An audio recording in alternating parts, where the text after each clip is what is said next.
C'est vrai que la parole du Seigneur est très efficace. Il n'y a aucune parole qui soit aussi efficace que la parole de notre Seigneur. La Bible nous dit que toute chose passera. L'être humain vieillit, change, se transforme, mais la parole de Dieu ne change pas. Telle qu'elle a été donnée, elle est restée toujours le même. C'est par la parole que des hommes ont été sauvés. C'est par la parole que des hommes ont reçu une guérison. C'est par la parole qu'il y a eu des transformations dans les vies. C'est par la parole que notre monde a été fait.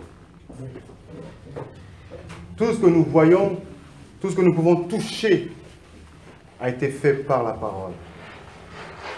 Et que le Seigneur puisse ce matin encore m'aider à annoncer cette parole. Que le Seigneur puisse vous aider à écouter cette parole. Parce que nous n'écoutons pas un homme, mais nous écoutons la parole de Dieu. Et ce matin, j'aimerais terminer ma pensée que j'avais commencée sur la coupe du Seigneur. La coupe du Seigneur. La coupe que le Père a donnée à son Fils. Si vous vous rappelez ce passage, nous l'avons déjà lu, nous l'avons lu plusieurs fois. Lorsque Jésus se trouve à Gethsémane, il fait cette prière, il le fait à 3 reprises. Il dit au Père, « Père, s'il est possible que cette coupe puisse éloigner de moi. Père, s'il est possible que je ne puisse pas boire cette coupe. Mais toutefois, que ça ne soit pas ma volonté, mais que ça soit ta volonté. »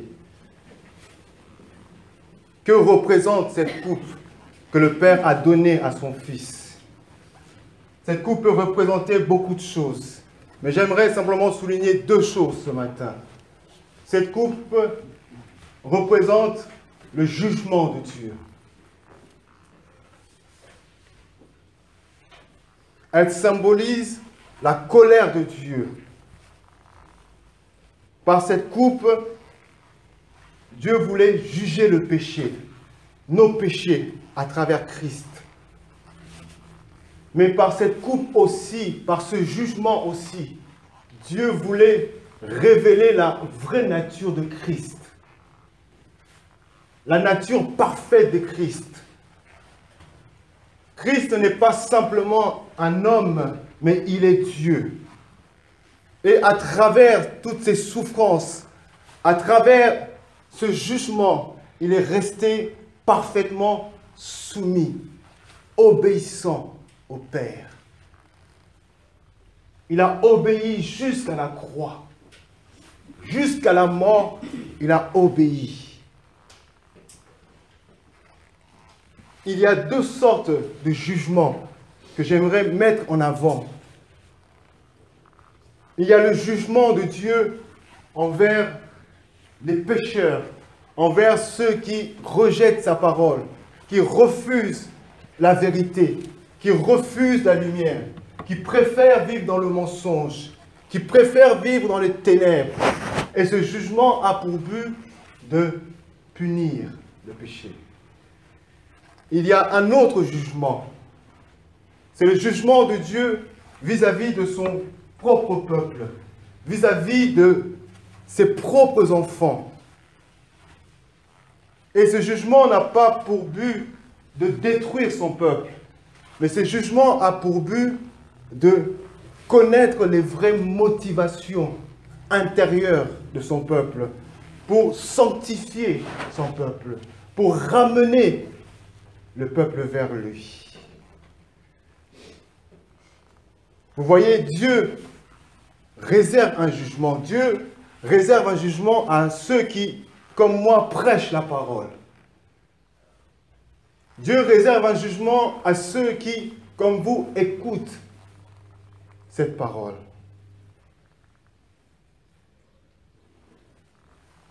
Mais nous allons d'abord comprendre une chose dans Éphésiens. Éphésiens, au chapitre 1. Nous lirons le verset 3 à 6.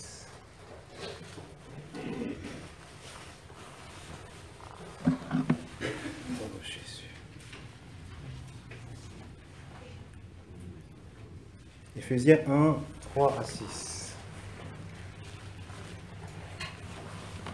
Béni soit Dieu, le Père de notre Seigneur Jésus-Christ, qui nous a bénis de toutes sortes de bénédictions spirituelles dans les lieux célestes en Christ. En lui, Dieu nous a élus avant la fondation du monde pour que nous soyons saints et irrépréhensibles devant lui. Nous ayant prédestinés dans son amour à être ses enfants d'adoption par Jésus-Christ, selon le bon plaisir de sa volonté, à la louange de la gloire de sa grâce, qu'il nous a accordée en son bien-aimé. En lui, nous avons la rédemption par son sang, la rémission des péchés, selon la richesse de sa grâce. Amen. Amen. Vous voyez, lorsque nous lisons ces passages, nous voyons combien nous avons reçu des grandes bénédictions de la part de Dieu. Nous avons reçu des très grandes bénédictions de la part de Dieu. La Bible nous dit qu'avant même que le monde soit fondé, soit créé, avant toute chose, avant même que nous puissions dire quoi que ce soit, Dieu nous avait prédestinés. Dieu nous avait prédestinés à devenir ses enfants. Ses enfants à travers Christ. Vous voyez la grande bénédiction que nous avons, être un enfant de Dieu. Amen. Être un enfant de Dieu est une grande bénédiction. Connaître la vérité est une bénédiction. Être là, dans l'Église, appartenir au peuple de Dieu est une grande bénédiction. Une très grande bénédiction. Il n'y a pas de plus grande bénédiction.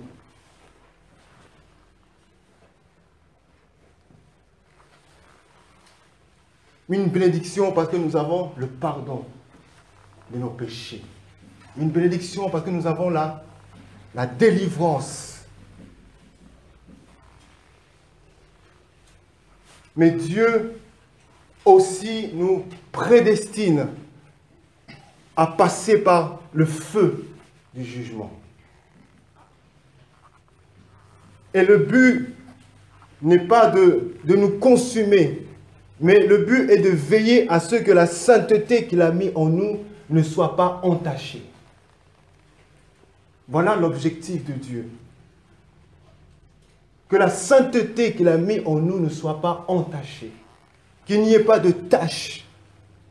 Le verset 4 dit ceci: en lui, Dieu nous a élus avant la fondation pour que nous soyons saints et irrépréhensibles. Voilà l'objectif de Dieu. Il nous a élus, il nous a prédestinés. Nous sommes des chrétiens, nous l'avons reçu, nous avons Christ en nous, nous sommes saints. Mais Dieu veille à cette sainteté. Il veille que cette sainteté que nous avons, nous sommes saints. Nous sommes saints. Nous sommes saints pas parce que nous avons pratiqué des œuvres, nous sommes saints parce que nous avons reçu Jésus-Christ. Ça s'arrête là. Voilà notre sainteté. Nous sommes sauvés parce que nous avons reçu Jésus-Christ. Et Dieu veille à cette sainteté. Parce que le jugement signifie aussi séparation. Une séparation entre ce qui est sacré et ce qui est profane. Une séparation entre ce qui est de Dieu et ce qui n'est pas de Dieu. Voilà le jugement sur lequel je veux parler.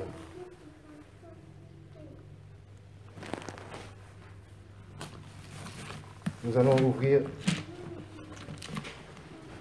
nous allons voir un autre passage dans Jérémie. Dans Jérémie au chapitre 26.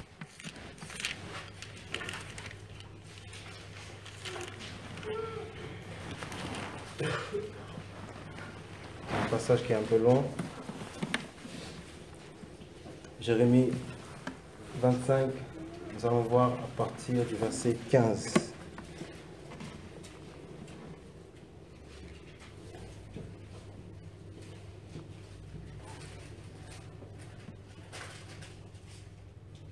Tout le monde a trouvé, je vais lire la parole. Jérémie 25, 15. Car ainsi m'a parlé l'Éternel, le Dieu d'Israël. Prends de ma main cette coupe remplie du vin de ma colère et fais-la boire à toutes les nations vers lesquelles je t'enverrai. Ils boiront et ils chanceleront et seront comme fous à la vue du glaive que j'enverrai au milieu d'eux. Et je pris la coupe de la main de l'Éternel. Je la fis boire à toutes les nations vers lesquelles l'Éternel m'envoyait, à Jérusalem, aux villes de Juda, à ses rois, à ses chefs, pour en faire une ruine, un objet de désolation, de moquerie et de malédiction, comme cela se voit aujourd'hui, à Pharaon, roi d'Égypte, à ses serviteurs, à ses chefs et à tout son peuple, à toute l'Arabie, à tous les rois du pays d'Ut, à tous les rois du pays des Philistins, à Asclon, à Gaza, à Écron, et à ceux qui restent d'Asdod, à Édom, à Moab, et aux enfants d'Ammon, à tous les rois de Tyr, à tous les rois de Sidon, et aux rois des îles qui sont au-delà de la mer, à Dedan, à Théma, à Buz, et à tous ceux qui se rasent les coins de la barbe, à tous les rois d'Arabie et à tous les rois des Arabes qui habitent dans le désert, à tous les rois de Zimri, à tous les rois d'Élam et à tous les rois de Médie, à tous les rois de Septentrion, proches ou éloignés, aux uns et aux autres, à tous les rois du monde qui sont sur la face de la terre. Et le roi de Sheshak boira après eux. Tu leur diras, ainsi parle l'Éternel des armées, le Dieu d'Israël. Buvez, enivrez-vous et vomissez, et tombez sans vous relever, à la vue du glaive que j'enverrai au milieu de vous.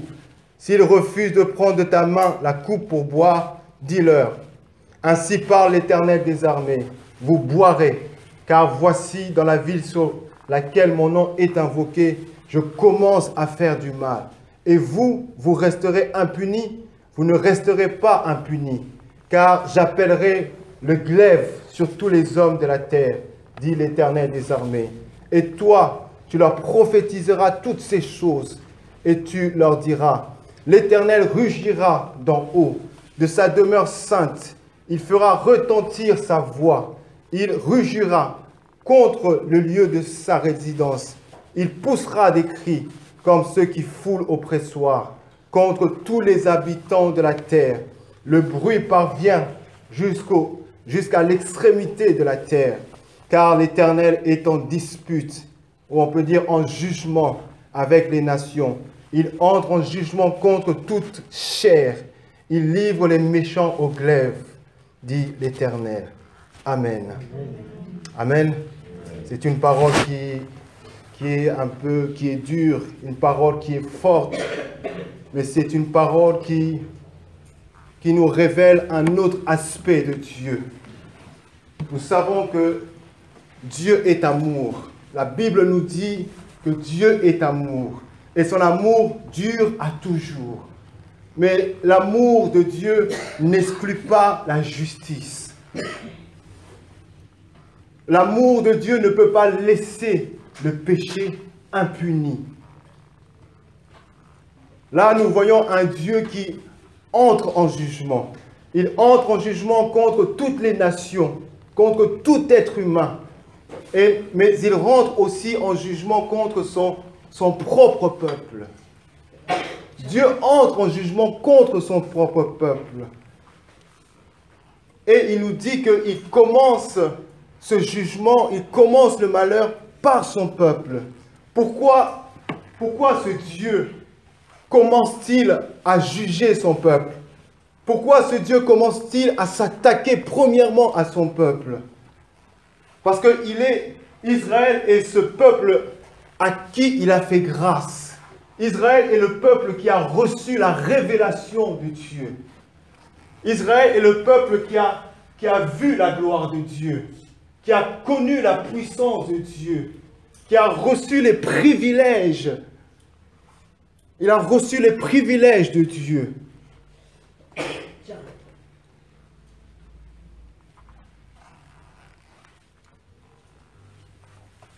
Mais il est important de le savoir que Dieu n'entre jamais en jugement sans laisser un temps aux hommes pour les avertir.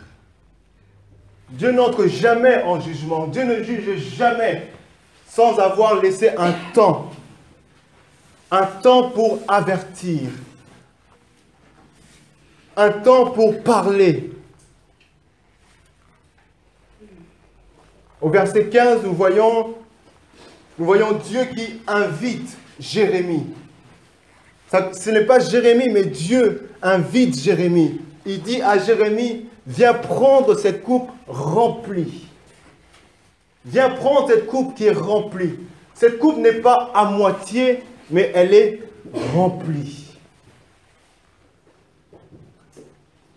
Le fait que cette coupe soit remplie, elle symbolise la fin d'un temps et le commencement d'un nouveau temps. Vous voyez que le fait que cette coupe soit remplie, c'est le symbole que un temps est terminé et un nouveau temps commence.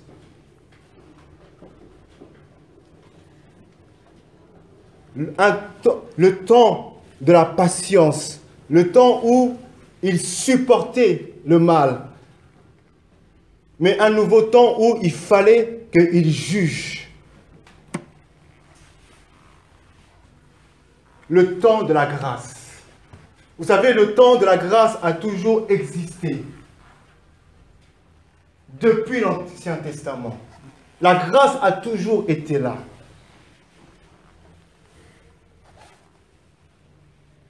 Si nous regardons dans Jérémie au chapitre 25, nous regardons à partir du verset 3, il est dit ceci. Depuis la 13e année de Josias, fils d'Amon, roi de Juda, il y a 23 ans que la parole de l'Éternel m'a été adressée. Il y a 23 ans. Je vous ai parlé dès le matin et vous n'avez pas écouté. L'Éternel vous a envoyé tous ses serviteurs, les prophètes. Il les a envoyés dès le matin et vous n'avez pas écouté. Vous n'avez pas prêté l'oreille pour écouter. Ils ont dit, revenez chacun de votre mauvaise voie et de la méchanceté de vos actions, et vous resterez dans le pays que j'ai donné à vous et à vos pères, d'éternité en éternité. N'allez pas après d'autres dieux pour les servir, pour vous prosterner devant eux. Ne m'irritez pas par l'ouvrage de vos mains, et je ne vous ferai aucun mal. Mais vous ne m'avez pas écouté, dit l'Éternel, afin de mériter de l'ouvrage de vos mains pour votre malheur. Vous voyez, il y avait pendant 23 ans, Dieu envoyait son peuple, Dieu envoyait les prophètes, Dieu envoyait Jérémie. Pendant 23 ans, Jérémie répétait toujours le même message. Il répétait toujours le même message. Pendant 23 ans. Et quel était ce message? Revenir vers Dieu. Revenir vers Dieu. Nous ne savons pas quelle est la durée du temps. Quelle est la durée de la grâce? Nous ne le savons pas. Mais simplement, on nous dit ici, c'était une durée de 23 ans. Dieu parlait à son peuple. Et Dieu demandait une chose à son peuple, de revenir vers lui. Mais comment un peuple qui appartient à Dieu, comment un peuple qui a été arraché de l'Égypte, un peuple qui a été sauvé, un peuple qui avait reçu des lois, un peuple qui avait reçu des promesses, Un peuple qui avait des temples, qui allaient offrir des sacrifices à leur Dieu. Comment est-ce que ce peuple devait encore revenir vers leur Dieu? Il y avait des temples à Jérusalem. Il y avait des lieux où on offrait des sacrifices. Il y avait des sacrificateurs qui étaient là, des prophètes qui étaient là. Mais Dieu demande au peuple de revenir vers lui.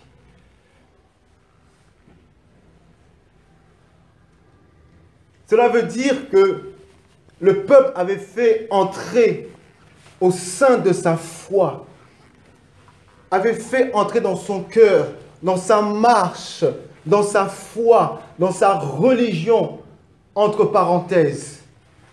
Il avait fait entrer des fausses doctrines.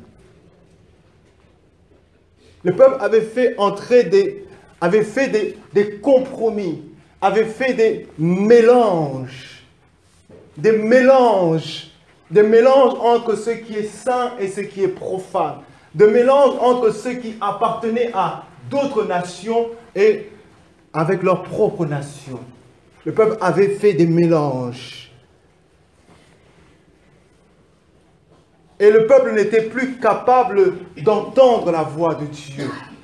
Parce que le peuple s'était endurci. Il avait perdu toute sensibilité spirituelle. Alors Dieu prononce un jugement. Quel est le but de ce jugement? Ce jugement a pour but de pousser le peuple à prendre conscience de son état. Ramener le peuple à la conscience, réveiller la conscience du peuple.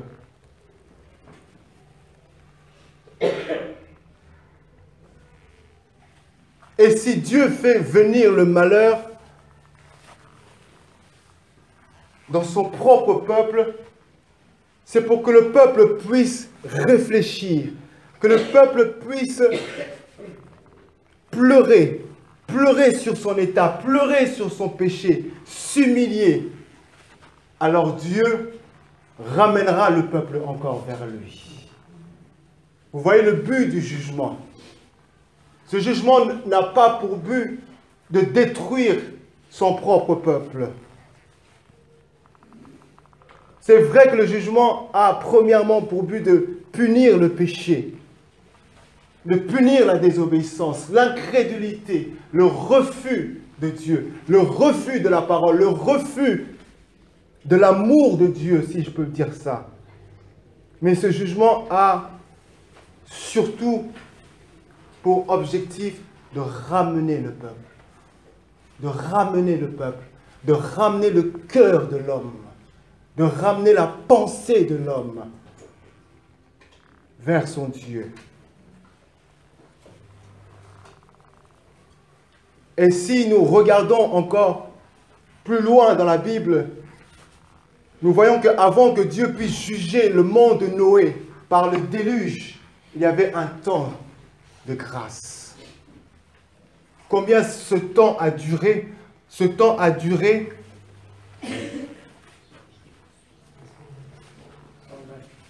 120. Juste depuis que Noé a commencé à construire le bateau, jusqu'à ce que Noé est entré dans le bateau. Voilà ce temps. Pendant que Noé construisait le bateau, c'était un témoignage. Avant que Dieu puisse détruire Sodome et Gomorrhe, Dieu avait laissé un temps. Et Lot était le témoin de Dieu. Lot était ce témoignage qui, par sa vie, par sa marche, par son comportement, il témoignait contre les actions des habitants de Sodome et Gomorrhe. Et il y a encore, pour nous aider à comprendre, lorsque Dieu parle à Abraham, Dieu dit ceci à Abraham. Dieu dit à Abraham que tu mourras en paix. Je vais juste le relire. C'est C'est Genèse chapitre 15. Genèse chapitre 15, à partir du verset 15.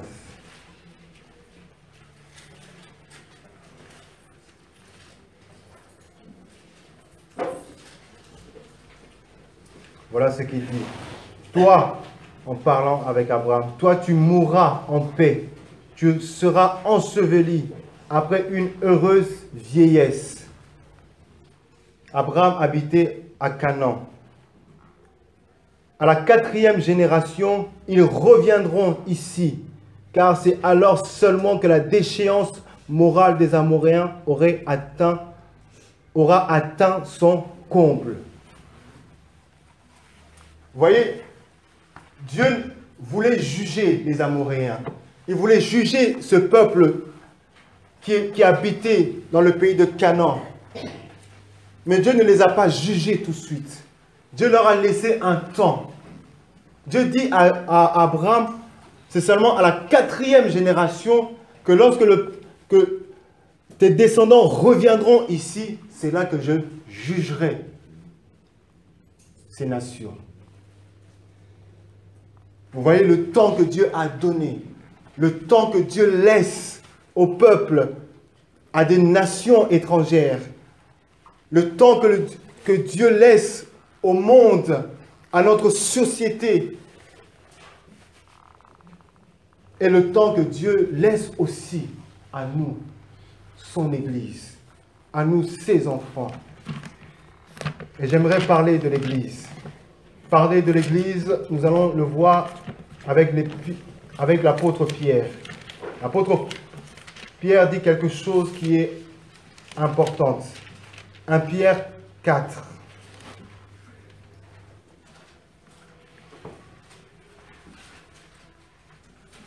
1 Pierre 4, 17.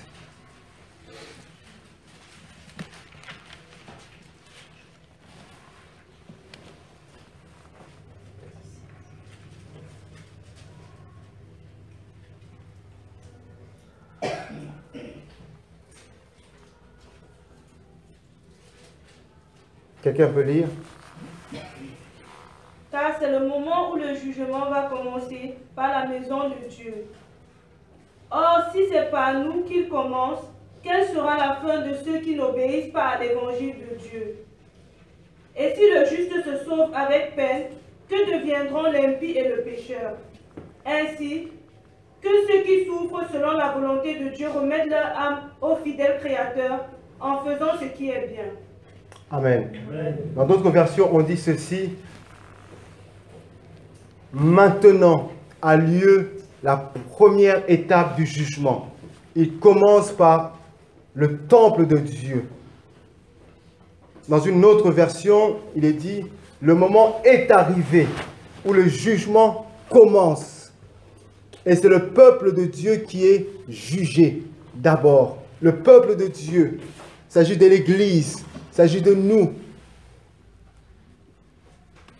Si j'ai bien compris ces paroles, que Dieu me préserve, si j'ai bien compris, l'apôtre est en train de nous dire que nous sommes au temps du jugement. Nous sommes au temps du jugement. L'Église passe par un jugement.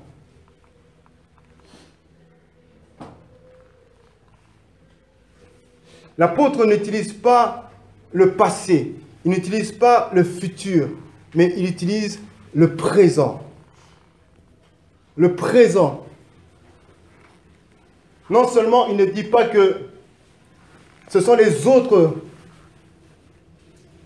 qui sont dans le jugement, mais lui-même il est compris dans ce jugement-là.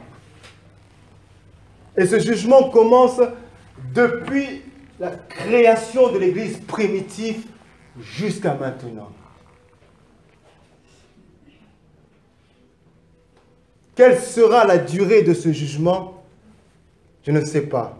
Mais ce que je sais, c'est que ce jugement a pour but de révéler la vraie nature. Le jugement dans lequel l'Église passe, dans lequel nous passons, c'est pour révéler notre vraie nature.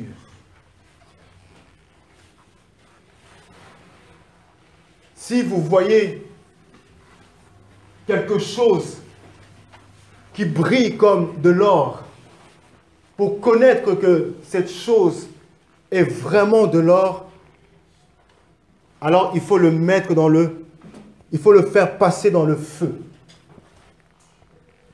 Il faut le faire passer dans le feu pour voir que si l'or que je vois, cette chose a vraiment, sa nature, c'est vraiment de l'or. C'est le feu qui va juger. Et si sa vraie nature est l'or, nous verrons de l'or. Si sa vraie nature n'est pas de l'or, alors nous n'allons pas voir l'or. Nous verrons autre chose. Vous voyez, aujourd'hui, dans nos églises, l'église est tellement infectée. Il est infecté par toutes sortes de fausses doctrines. L'église est infectée par des vrais chrétiens, mais comme des faux chrétiens. Des vrais serviteurs, comme des faux serviteurs. Des vrais pasteurs, comme des faux pasteurs.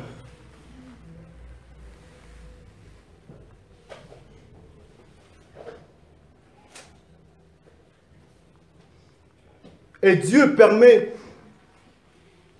toutes sortes de situations. Dieu met toutes sortes de situations devant nous comme des jugements pour dévoiler notre vraie nature.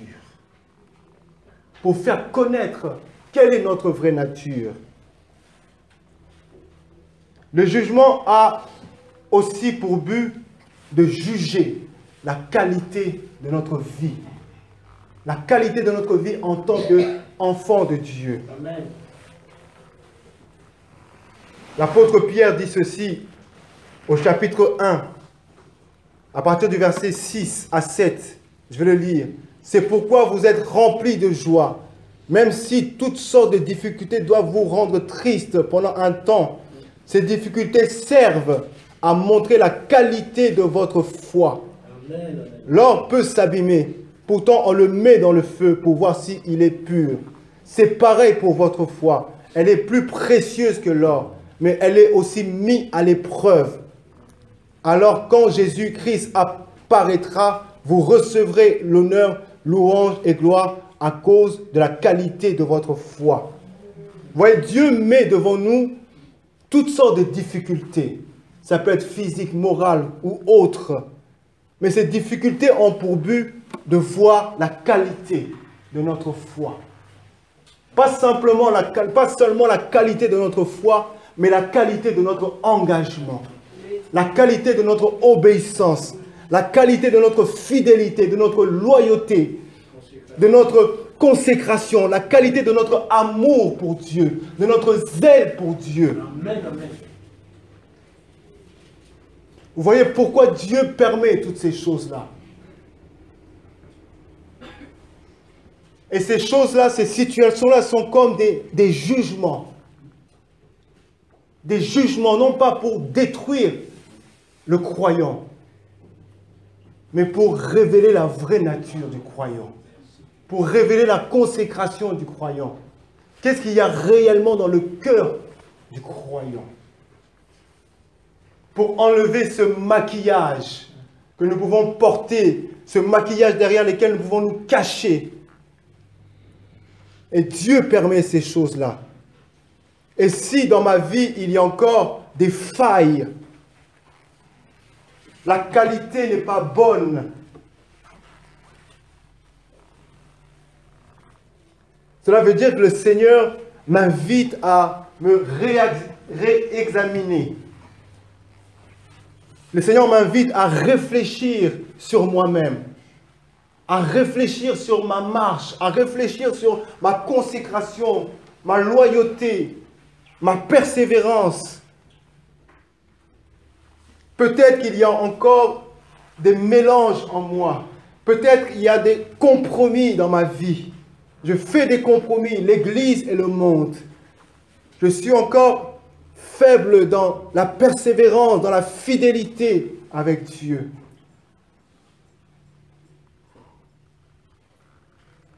Et Dieu met ces choses afin que je puisse m'humilier devant lui et que son feu puisse me purifier. purifié. Quand vous mettez l'or dans le feu, toutes les impuretés qui pouvaient être collées à l'or, ces impuretés vont partir. Vous voyez combien Dieu tient à ces bénédictions qu'il a mis en nous. Ces bénédictions qui sont sa sainteté. Et toutes ces impuretés que nous pouvons avoir autour de nous, le Seigneur veut nous purifier de toutes ces impuretés-là.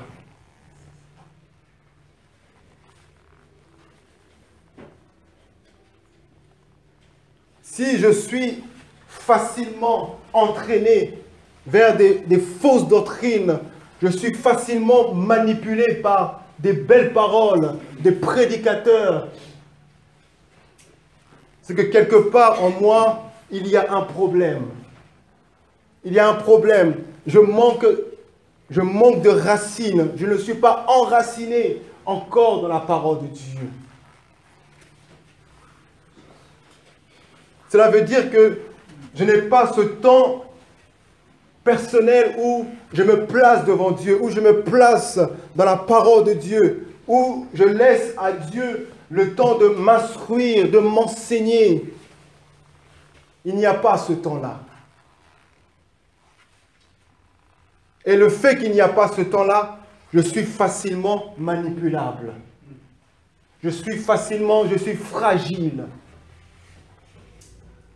Fragile par rapport à tout ce qui peut se passer dans le monde. Et tout ce qui se passe dans le monde a une emprise sur moi. Tout ce qui peut se passer dans le monde m'influence facilement. Les situations dans lesquelles je peux être, je peux vivre, peuvent facilement m'emporter. Pourquoi? Parce que je manque de racines. Vous voyez, le fait qu'il y a ces choses-là qui arrivent, ce sont des jugements. Des jugements pour me montrer quel est l'état dans lequel je suis spirituellement. Ce sont des jugements pour me dire que là, ça ne va pas. Là, il faut travailler plus ta foi. Là, il faut te remettre à marcher tout droit. Là, il faut changer ta vie. Là, il faut arrêter les mélanges. Là, il faut te donner à 100% vers Dieu. Amen, amen. Vous voyez ces jugements? Le but, ce n'est pas de détruire. Le but, ce n'est pas de condamner. Mais le but, c'est de purifier, de sanctifier, de ramener le cœur du croyant vers son Créateur. Amen. Amen. Si nous lisons dans 1 Corinthiens au chapitre 3,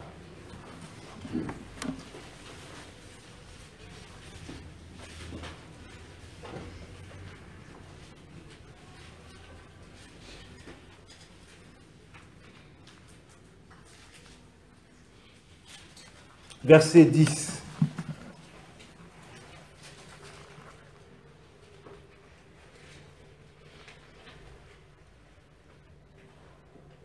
Voici ce qu'il dit, 1 Corinthiens 3, 10. Selon la grâce de Dieu qui m'a été donnée, comme un sage architecte, j'ai posé le fondement et un autre a bâti, dessus, mais que chacun prenne garde à la manière dont il bâtit dessus. Mais que chacun prenne garde à la manière dont il bâtit dessus. Nous avons un seul fondement. Et ce fondement, c'est Jésus-Christ. Ce fondement, c'est la parole de Dieu. Et notre vie, nous la bâtissons sur Christ. Nous la bâtissons sur la parole de Dieu. Et le Seigneur nous dit que nous devons faire attention à la manière dont nous sommes en train de construire notre vie sur Christ. Comment nous sommes en train de construire notre vie sur la parole de Dieu. Car personne ne peut poser un autre fondement que celui qui a été posé, savoir Jésus-Christ. Or, si quelqu'un bâtit sur ce fondement avec de l'or, avec de l'argent, avec des pierres précieuses, du bois, du foin, du chaume, l'œuvre de chacun sera manifestée car le jour le fera connaître, l'œuvre de chacun, la vie de chacun. Parce qu'elle se révélera dans le feu. Elle se révélera dans le feu, et le feu éprouvera de quelle nature est l'œuvre de chacun. Le feu éprouvera de quelle nature est l'œuvre de chacun. De quelle nature est notre vie, notre engagement. Comment nous avons construit notre vie sur le Seigneur.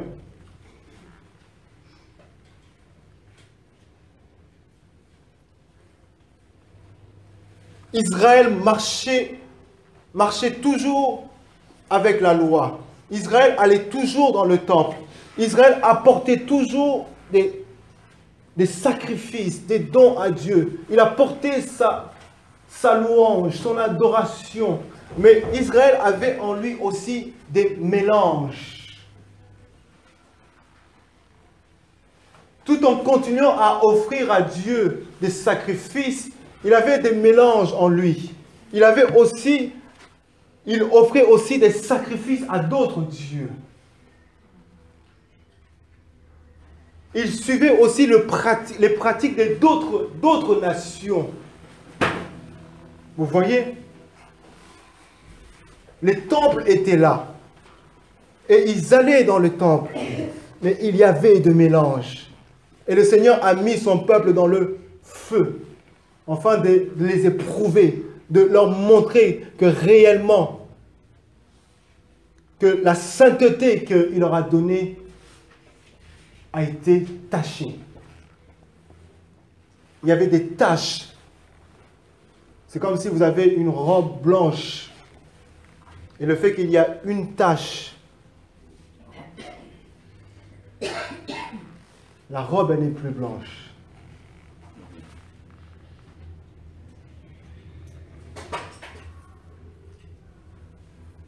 Ça peut être même une tache. Le Seigneur veut enlever cela.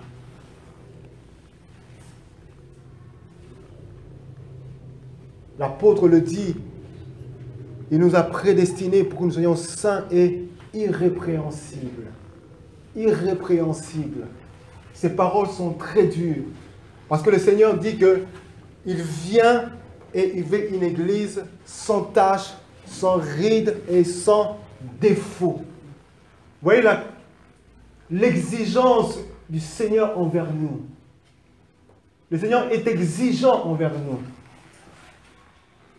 Et voilà pourquoi il nous faut nous humilier devant lui.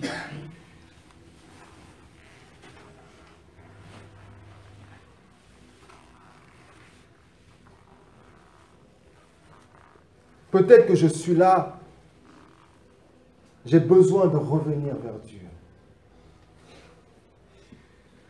Peut-être que je viens à l'église, je prie, j'adore, mais j'ai besoin de revenir, je dois revenir vers Dieu. Parce que venir à l'église ne montre pas que je suis entièrement à Dieu. Je peux être là, je peux louer, je peux adorer, je peux prêcher la parole comme je le fais, et en même temps avoir des mélanges en moi. En même temps faire des compromis. Je peux être là, faire toutes sortes de choses. Mais en même temps, ma vie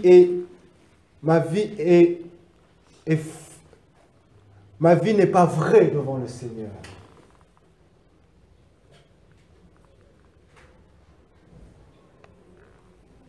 Si Dieu met l'or dans le feu, c'est parce qu'il veut que ce feu puisse nettoyer l'or. Que le chrétien puisse resplendir. Que la lumière du chrétien puisse briller, éclairer. Éclairer ceux qui sont autour de lui. Éclairer ceux qui travaillent avec nous. Ceux qui vivent avec nous. Qu'ils puissent percevoir cette lumière. Amen. Amen. Baissons nos têtes, s'il vous plaît.